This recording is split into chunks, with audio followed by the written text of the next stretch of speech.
suas frontes. Criador dos céus e da terra, santo somente és tu, Senhor. Toda a terra proclama a tua glória. E nesse dia de sábado nós esperamos, Senhor, que os corações dos nossos mais diversos irmãos do mundo inteiro estejam nesse instante prontos para te dar adoração e louvor. Amém.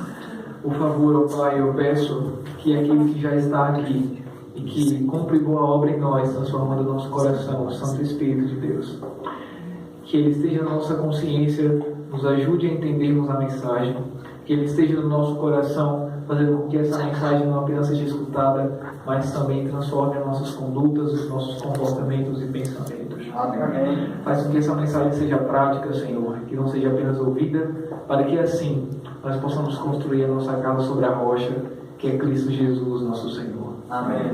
Por favor, eu te peço unicamente pelo sangue do Cordeiro todas essas bênçãos. Amém. Amém.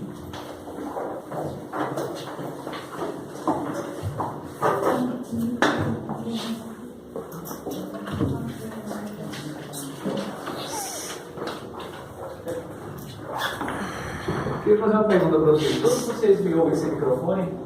Tranquilamente? Sim. Então não queria ficar incomodando a mão, eu não acho meio chato. Se aproveitar que a igreja é pequena, a gente interage mais, todos mais próximos. Pronto. Agora sim. Feliz sábado. Feliz sábado. É um prazer estar com vocês sempre novamente. É um prazer vir para cá compartilhar a mensagem do Senhor com vocês. Sempre me convidam, me salvam os olhos de alegria. É um prazer imenso compartilhar com os irmãos. Eu gostaria, por favor, de saber, não precisa ficar receoso. Quem aqui é visita, por favor, pode levantar a mão? Eu queria que toda a igreja, por favor, desse uma saudação para esses irmãos. Sejam muito bem-vindos, meus caros. Que Deus abençoe vocês nessa manhã e que vocês se sintam, de fato, tocados pelo Espírito Santo. Que não seja eu nessa manhã, mas unicamente o nosso Rei, porque a palavra é dele e é ele quem fala aos vossos corações. Tudo bem? Meus caros, a mensagem de hoje é uma mensagem muito especial, porque ela me tocou há um tempo atrás e eu tenho certeza que ela deveria ser compartilhada. A necessidade de anunciar um Salvador que está conosco, que se preocupa com as nossas necessidades, que se preocupa em estar com a gente de maneira de nos aproximarmos e fazer com que nós sejamos santos cada dia mais. Essa é a vontade do nosso Deus. E é a palavra de Deus que eu vim pregar nessa manhã. Amém. Amém. Queria dar uma breve introdução, conscientizando aqueles que ainda não sabem como era o Éden. O Éden é um local de paz, de alegria, de amor, de esperança. O Éden é um local onde todos os frutos davam constantemente. Não havia podridão, não havia erro, apenas sorrisos, alegrias. Tudo aquilo que nós sonhamos hoje, o Éden tinha. Adão e Eva, eles tinham uma oportunidade única de estarem na presença de Deus. Deus vinha todos os dias para conversar com eles, falar das bênçãos da criação, falar de como eles eram importantes para o Deus deles, falar como eles foram criados de maneira tão cuidadosa, quando Deus pegou o barro, moldou ele, deu-lhe um sopro de vida. Tudo isso Deus contava para eles e eles ficavam maravilhados, provavelmente, sabendo o cuidado que Deus tinha para com eles. Inclusive, anjos vinham do próprio céu para tirar as dúvidas deles a respeito da grande obra do Senhor. Adão e Eva ficavam provavelmente atônitos, assim, sem saber entender como existia tanta perfeição naquele jardim, aquele rio tão bonito, aquela árvore da vida tão bela que dava fruto, alimento para que eles pudessem ter a vida eterna. Todos aqueles animais que viviam sempre em harmonia, sem contenda, sem briga, sem pecado. Eles ficavam muito apaixonados por tudo aquilo e cada vez mais tinham a certeza de que Deus era o Criador de todas aquelas coisas. Amém. E isso nós sabemos e nós ansiamos voltar para aquele lugar. Não é à toa que no nosso coração nós sempre desejamos a paz e não a guerra, mas esse mundo não nos provém essas coisas. Infelizmente. Por que nós não podemos mais ter acesso ao Éden, todos vocês sabem? Por causa do pecado. O pecado, infelizmente, fez, entre diversas coisas, com que a natureza ela se degradasse, com que as nossas relações com os nossos familiares, com as nossas esposas, com nossos esposos, nossos filhos, ela fosse influenciada pelo mal. De maneira que hoje nós reclamamos de tudo, nós falamos mal dos outros. Infelizmente foi isso que o pecado causou. Nós não temos mais aquela união que Deus havia nos concedido no Éden. Mas entre todos esses males que o pecado causou, houve uma coisa, que foi a pior de todas elas, que é o que nós vamos estudar mais hoje profundamente. Tudo bem? Queria que vocês abrissem agora suas Bíblias no livro de Isaías, capítulo 59. Por favor.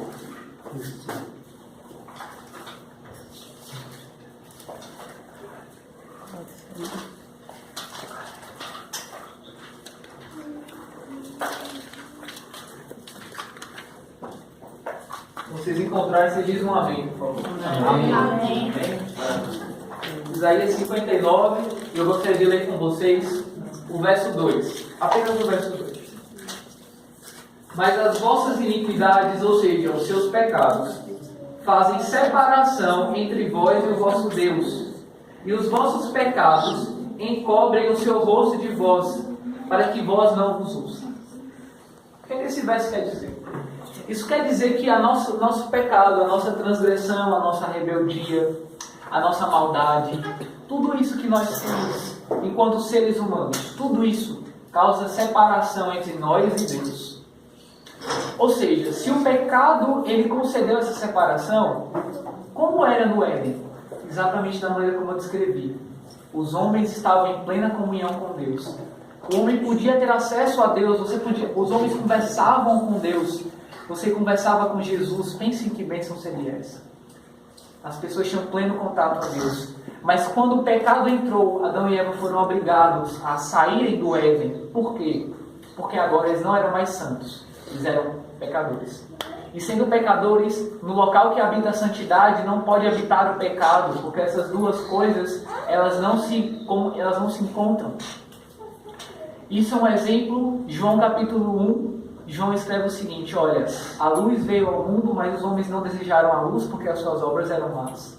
Ou seja, Jesus Cristo, que era a pura vida, a pura luz, ele não se encontrava com as trevas, não se encontrava com o mal.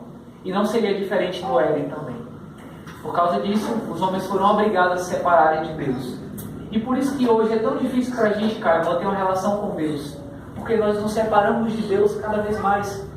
Cada vez que nós nos aprofundamos no pecado, quando cobiçamos alguma coisa de alguém, quando nos entregamos à bebida, quando nos entregamos à prostituição, à agressividade, à ansiedade, tudo isso nos separa de Deus. Por isso que é tão difícil para essas pessoas que estão aí fora, e muitas vezes algumas que estão aqui dentro, se relacionarem com Deus. Porque o pecado cega aos seus olhos e a distanciam do Senhor. Mas o interessante é que essa não era a vontade de Deus. O verso fala que Deus esconde a face daqueles que vivem em transgressão. Por quê? Não temos como termos contato com Deus enquanto somos pecadores. E essa foi a pior influência do pecado. Ela nos separou do nosso Criador. Hoje nós temos uma necessidade tão grande de Deus e as pessoas não sabem o que é aquilo que toca o nosso coração sempre tanto, aquela necessidade que queremos suprir com medo, com a gula, desejando outras mulheres. Alguns homens bebem muito porque parece que sempre falta alguma coisa. Parece que a gente nunca está satisfeito com o que tem. O nosso coração sempre está desejando algo, está faltando algo. Por quê? Eclesiastes 3:11. Deus colocou no coração do homem o desejo pela eternidade. Nós temos o desejo de Deus. Nós queremos Deus, nós ansiamos por Deus, mas nós não sabemos onde Ele está. O mundo lá fora não sabe onde Ele está. E buscam Deus em coisas temporais. Mas Deus não é temporal, Deus está muito além do tempo. Deus é presente, passado e futuro ao mesmo tempo. Deus é tudo isso, Deus é eterno. Somente Deus podia preencher esse espaço eterno. Mas enquanto os homens estão nesse vazio, querem sempre preencher com coisas daqui. Um exemplo disso: casas, carros, sexo. Nada disso satisfaz as pessoas que estão lá fora e ficam desejando mais e mais. Por quê? Deus. Esse espaço do nosso coração que falta de Deus.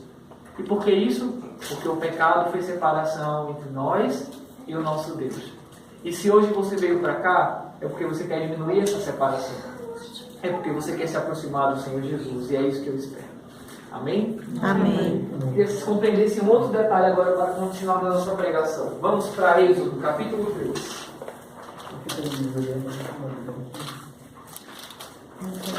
Amém. Amém. Êxodo capítulo 3. E eu gostaria de ler o verso 4 e o verso de número 5.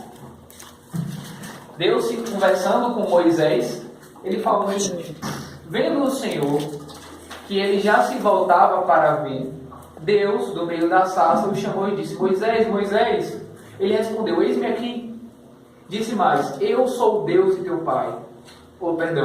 Não te chegues para cá. Tire as sandálias dos pés, porque o lugar que estás é terra Santa. Ou seja, Deus, no meio da sarça, conversando com Moisés, ele fala: Moisés, antes de você se aproximar para cá, tire as sandálias, porque o local que você está é santo. Ou seja, a presença de Deus, ela torna o local onde ele está santo.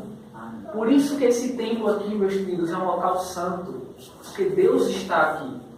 Da mesma maneira como você ser o templo do Espírito Santo, você é santo porque Deus habita em você. Onde Deus está é um local santo, ou seja, é um local onde não tem pecado. É um local onde não tem iniquidade.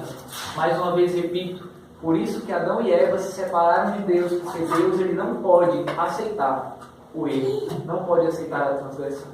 Tudo bem? Só que exatamente pelo pecado ter separado o homem de Deus, parece que tinha uma coisa sempre no coração de Deus, porque ele sempre quer habitar no meio do homem. Vocês querem um exemplo disso? Avancem um pouco na Bíblia, vamos para o capítulo 25. Capítulo 25 nos mostra algo muito importante. Êxodo 25.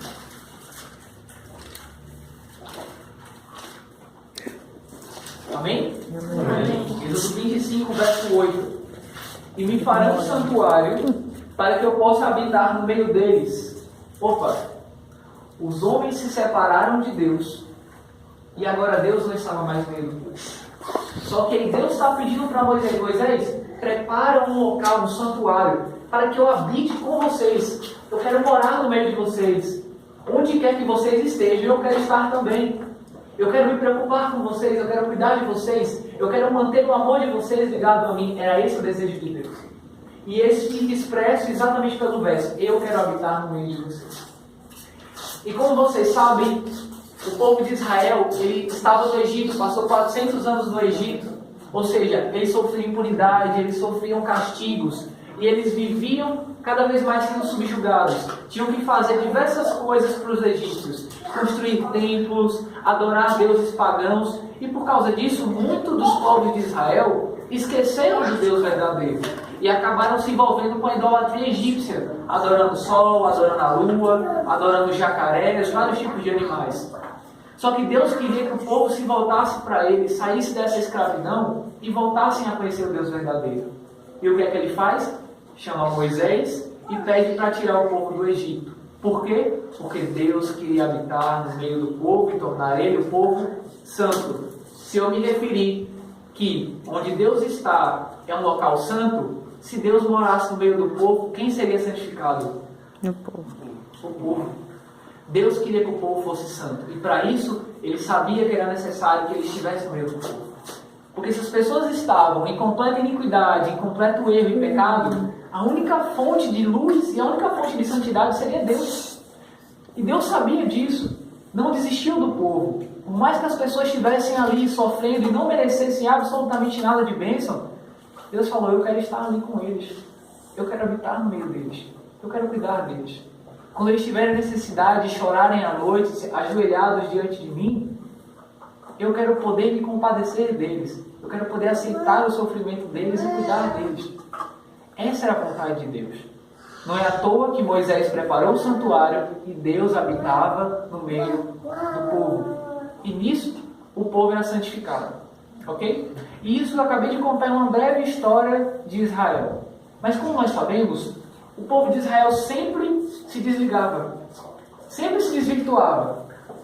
Deus trazia para próximo, santificava o povo, dava bênçãos, trazia chuva, dava colheita, as pessoas plantavam seus cereais, faziam pão, enriqueciam.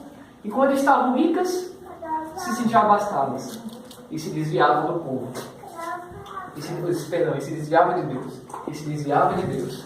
Sempre foi assim. Parecia que era uma busca constante. E se Deus queria estar no meio do povo e o povo fugia, ao meu ver, a melhor, entre aspas, reação de Deus seria fugir do povo. Já que o povo quer fugir, Deus vai fugir também. Mas nunca foi isso que aconteceu. Ao contrário, Deus sempre ia atrás do povo. Assim como Ele vai atrás da gente todos os dias. Você vai para o Egito, você quer voltar para o Egito, Deus te concede uma casa, Deus te concede um carro, Deus te concede uma família, inúmeras bênçãos, felicidade, você quer voltar para o Egito. Senhor, eu quero comer aquilo, Senhor, eu quero viver desse jeito, Senhor, eu quero falar essas coisas, eu quero voltar para o Egito. E aí Deus fala, não, meu filho, vem cá. Você quer ir para o Egito? Ok, eu vou para o Egito, eu vou levantar Moisés e vou tirar você do Egito. Aí você volta. Aí Deus, não, mais uma vez, te trago para cá. E aí Deus sempre fica nesse vai e vem, vai e vem. Por quê? Porque Ele te ama. Um exemplo disso, quero que vocês abram agora o livro de vocês em Oséias.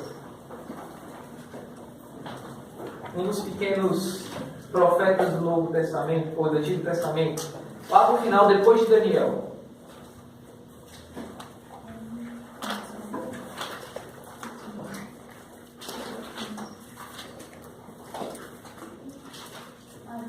Amém? Encontraram Oséias? Amém. Pode. Oséias capítulo 1. Vamos começar a fazer uma leitura de versículos. Capítulo 1, verso 2. Quando pela primeira vez falou o Senhor por intermédio de Oséias, então o Senhor lhe disse: vai, toma uma mulher de prostituição, e terás um filho de prostituição, porque a terra se prostituiu desde antes do Senhor. Antes de ler o próximo verso, queria contextualizar você. Oséias era um profeta de Deus. E aqui é como se Deus estivesse pedindo para Oséias para ele fazer um teatro. Ele fala: Oséias, você vai ser uma representação minha.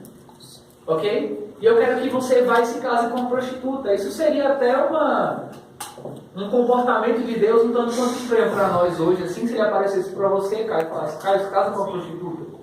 Você achava um tanto quanto estranho. Eu sentiria isso. Só que Deus estava querendo mostrar alguma coisa. A prostituta simbolizava o povo de Deus. Por quê? Assim como eu falei, Deus enriqueceu o povo, deu bênçãos, deu vida, deu a chuva, e o povo se prostituiu com outros deuses, indo atrás dos deuses de madeira, dos deuses de ferro, dos deuses de barro. O povo queria isso, voltar para o Egito. Mas Deus falou: Oséias, eu quero que você vá e se case com a prostituta. Para todos aqueles que já se casaram, o casamento é uma aliança, não é verdade? É um compromisso que você faz com alguém. Então Deus está falando muito claramente para vocês hoje, meus queridos, pela manhã. Ele está falando: olha, por mais que você se prostitua com as coisas do mundo, eu quero fazer uma aliança com você. Eu quero casar com você. Eu quero ter um compromisso com você. De maneira que eu vou ser fiel a você. E eu peço que você seja fiel a mim também. É isso que Deus pede. Agora vamos continuar, agora que eu já expliquei. No capítulo 2, verso 5. Olha o que acontece com essa prostituta que Oséias se casa. Capítulo 2, verso 5. Pois a sua mãe se prostituiu, aquela que concebeu, ouve-se torpemente, porque diz: irei atrás de meus amantes, que me deu o pão e a minha água e a minha lã e o meu linho, o meu óleo e as minhas bebidas. Aqui é a prostituta que Oséias se casou. O nome dela é Gomer. Gomer, mesmo depois de ter se casado com Oséias, ela falou: eu vou largar Oséias e vou atrás dos meus amantes. Porque são eles que me dão o pão, são eles que me dão a água, são eles que me dão o óleo, são eles que me dão tudo. Só que essa Gomer, a prostituta, ela não entendia que era Deus, ou seja, era Deus quem dava a cevada, era Deus quem dava o óleo, era Deus quem dava a água, ou seja, Deus dava a condição, dava os bens, e o povo pegava os bens, faziam deuses e adoravam o que Deus havia dado. Como assim? É como se nós adorássemos o salário que Deus nos dá. Mas foi Deus quem concedeu. O salário não é nada. Mas existe um Deus, Criador dos céus e da terra, que te concedeu isso. E a prostituição dessa Gomer, ela estava associada exatamente em adorar objetos, em adorar pessoas. E a mesma coisa com nós hoje. Eu não sei quanto a vocês, mas comigo também. É como se Deus tivesse me tirado do local, eu fosse a prostituta, Ele fizesse uma aliança comigo, e eu quisesse todo dia ir para outros amantes. Todos os dias ir para outros amantes, constantemente. Eu quero desejar outras mulheres, eu quero pensar coisas erradas, eu quero jogar porque eu sou um viciado, eu quero tudo isso. Eu quero me prostituir, eu quero voltar para o Egito. Mas Deus não. Vamos ler agora o capítulo 3, verso 1. Disse-me o Senhor: vai outra vez, ama a tua mulher, amada de seu inimigo e adúltera, como o Senhor ama os filhos de Israel, embora eles olhem para outros deuses e amem bolos de pães asmos. Deus está mandando Oséias voltar para a prostituta, mesmo depois do que ela fez. Porque ele está falando, assim como eu amo. Mais uma vez, Oséias é a representação de Deus. Deus ama vocês, meus caros. Deus vai atrás de vocês, porque apesar das suas prostituições, Ele ama vocês. Ele estabeleceu uma aliança com vocês. Ele quer que vocês voltem. Mas Ele quer porque quer habitar no meio do povo. Ele quer estar presente no povo, apesar dessa rebeldia, apesar dessa inclinação para o erro, dessa constante revolta contra o Senhor. O que Deus fez para que nós nos revoltássemos? Nada. Ele nos salvou. Por que essa rebeldia toda? Porque os vossos pecados fazem separação entre vós e o nosso Deus. O pecado nos causou tanta desgraça que nós nem sequer conseguimos compreender. É isso que o pecado causa. Infelizmente. Mas Deus teve uma solução. Ele queria habitar no meio do povo, pediu para Moisés fazer o santuário, porque queria morar com as pessoas, e mesmo com meio de tanto erro, ele queria estar ali. Ele queria santificar para que as pessoas saíssem dos pecados delas. E aí Deus deu a maior cartada de todos os tempos. Ele falou, olha, eu não quero só um localzinho. Eu não quero só um santuário para que eu possa morar no meio de vocês. Eu não quero só isso. Você sabe o que foi que Deus fez? Além disso, voltem para Isaías.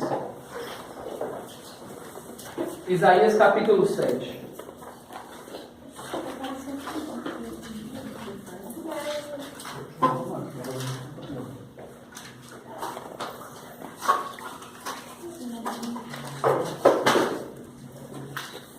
Amém? Amém. Isaías capítulo 7. E agora eu queria que realmente vocês entendessem isso, porque fazem referência ao vosso Salvador. Ok? Isaías 7, verso de número 14. Portanto, o Senhor mesmo vos dará um sinal. Eis que a virgem conceberá e dará luz a um filho e lhe chamará Emanuel. Eu acredito que todos vocês já saibam o que significa o nome Emanuel. Mas antes de eu dar a explicação, eu queria que vocês virassem a folha e fossem para o capítulo 9 e leiam o verso 6, porque ele vai nos dar algumas indicações de quem seria Emanuel. Ok? 9, verso 6.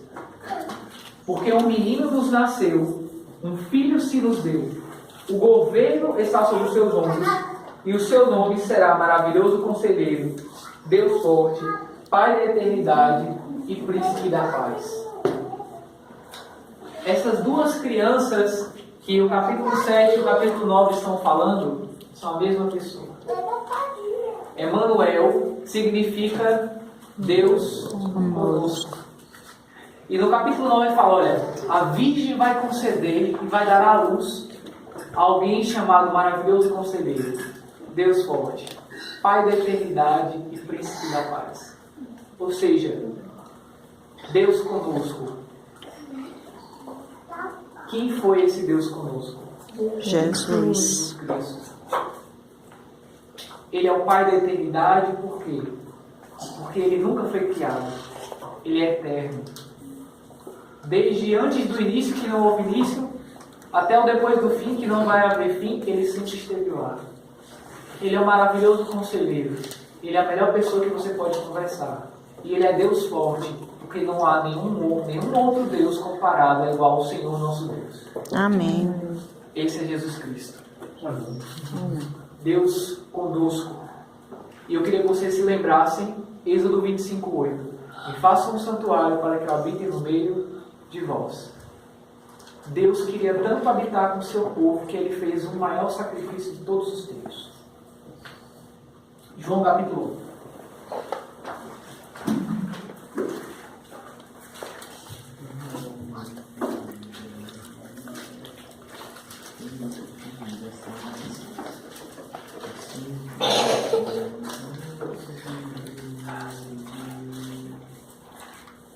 Amém? Amém. João capítulo 1. E eu queria que nós lêssemos agora o verso 14, certo? Prestem bastante atenção. E o Verbo se fez carne e habitou entre nós, cheio de graça, de verdade. E nós vimos a sua glória, glória como do unigênito do Pai. Onde foi que nós lemos habitar entre nós, habitar entre vós? Êxodo. Deus queria habitar no meio do povo de Israel, e agora Deus ama tanto, mas tanto, que Ele se faz carne e habita entre nós. Emanuel, Deus conosco. Por que Deus conosco? Porque Jesus amou tanto que deixou as cortes celestiais, onde era adorado, segundo Isaías 6, por querubins, dizendo: Santo, Santo, Santo. A todo instante Jesus era louvado, exaltado, engrandecido. Toda a corte celestial exaltava o nome de Cristo, mas Ele falou: eu não quero isso. Eu quero a morte. Eu quero habitar com esse povo pecador que sofre e padece pela falta da minha presença. Eu quero estar com eles. Eu quero salvá-los. Eu quero resgatá-los da condenação. É isso que eu quero. Eu quero conceder vida a uma coisa que eles não têm em si mesmos. Eu quero conceder a eles uma santificação tal que eles voltem para o local onde eles nunca deveriam ter saído, que é dos meus braços. Eu quero que eles estejam aqui. Eu quero que eles compartilhem comigo da felicidade que está no céu. Eu quero que eles gozem da minha presença, porque eu estarei com eles.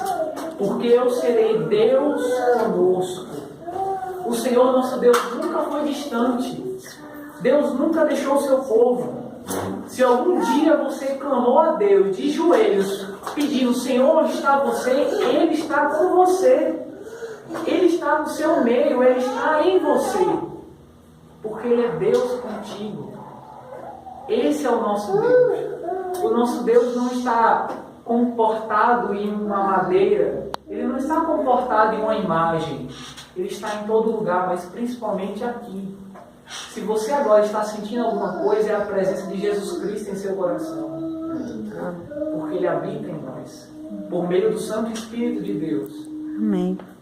Amém? Amém. Que ótimo, Deus. E eu falei que onde Deus está, o pecado não está. Porque a santidade está ali. Tire a sua sandália quando você entrar na igreja, porque o local que você está é terra santa. Ou seja, se Jesus está conosco, não deve haver vontade de pecar. Não deve haver vontade de fazer o que é errado. Porque é santo. E Deus quer que o seu povo seja santo, por quê? Porque somente aqueles que se santificarem verão a Deus. É isso que Paulo fala em Hebreus. Sem santificação ninguém verá a Deus. Então o que é ser santo? É você ter Deus com você a todo instante. É buscar a Jesus, porque Ele será um Deus contigo. E acima de tudo isso, o que foi que Jesus fez? Agora, o clímax. Vamos para 2 Coríntios.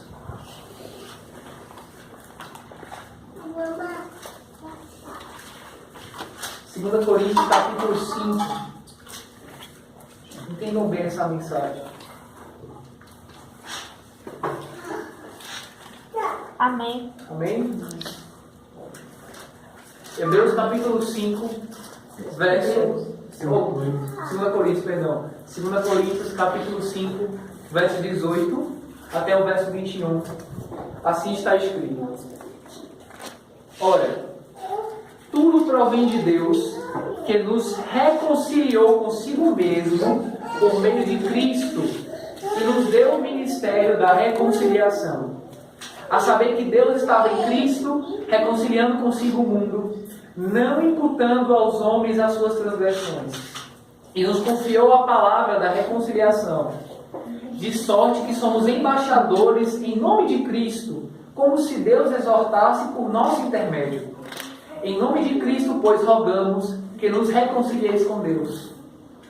Aquele que não conheceu o pecado, Ele o fez pecado por nós, para que nele fôssemos feitos justiça de Deus. Amém? Amém. O que foi que Jesus Cristo fez, meus caros? Se o pecado fazia separação entre nós e o nosso Deus, Jesus Cristo ele quebrou essa distância. Ele nos ligou de novo com Deus. Ele é o caminho pela qual nós podemos ter acesso ao Pai, porque Ele é o caminho, Ele é a verdade, Ele é a vida. Ele é o único caminho que nós podemos caminhar, porque Ele é a própria vida. Ele é a única vida que nós podemos ter, porque Ele é a vida. Este é o caminho, andai por Ele. Não se desvie nem para a direita nem para a esquerda. Por quê? Porque Ele é o local certo para se caminhar. E Ele fez uma coisa que era impossível aos olhos humanos. Nós estudamos hoje a respeito da justificação pela fé. Obra não faz nada. E se nós entendemos que obra não faz nada, não tinha como ser humano